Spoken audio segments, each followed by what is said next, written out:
জাগ্রত মা কালীর পুজো দিতে গিয়ে আমার সাথে যে এমন ঘটনা ঘটবে আমি ভাবতেই পারিনি।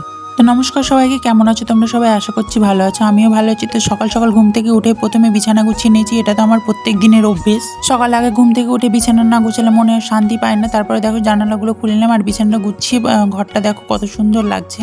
তারপরে চলে এলাম রান্নাঘরে চা করার জন্য। মুখটা না ধুয়ে চা করতে চলে এসেছি, কারণ ভাই কাজে যাবে, তার জন্যই বললো আগে চাটা করে দেয় আমাকে। তার জন্য দেখো চা হয়েও গেল এদিকে। আর চায়ের সাথে বসিয়ে দিয়েছিলাম আলু বেগুনের সবজি একটা, মানে মুড়ি দিয়ে খাওয়ার জন্য সকালে জলখাবার।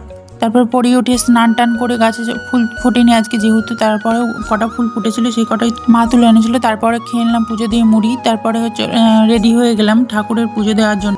এদিকে আমার ভাইপো বাইকটাও বার করে নিয়েছে। আমার ভাইপো, ভাই আর আমি গিয়েছিলাম পুজো দিতে। তারপরে দেখো এদিকে পেট্রোল পাম্পে তেল ভরার জন্য পেট্রোল পাম্পে চলে এলাম। তারপর পেট্রোল পাম্প থেকে তেল ভরে আবার রওনা দিলাম। আর এইদিকে ভিডিও করছিলাম, ভাই বলছে আমার যেন মুখটা না দেখা যায়।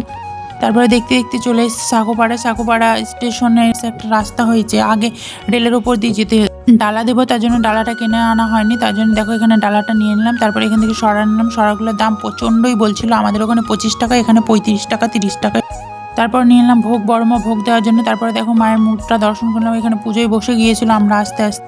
তারপরে এখানে এসে এত ভিড়ের মধ্যে মুখ চোখের অবস্থা একবারে বাজে হয়ে গেছিল। তারপরে দেখো এখানে পুজো হচ্ছে, অঞ্জলি হচ্ছিল যখন, আর আমরা দুপুরে পুজো দিয়েছি আর এটা হচ্ছে রাত্রে পুজো হবে, তার জন্য মা কালী। তারপর পুজো দিয়ে আমরা চলে এলাম হচ্ছে মিষ্টির দোকানে মিষ্টি খেতে। তারপরে প্রথমে খেলাম ছানার পায়েস, তারপরে খেলাম আইসক্রিম।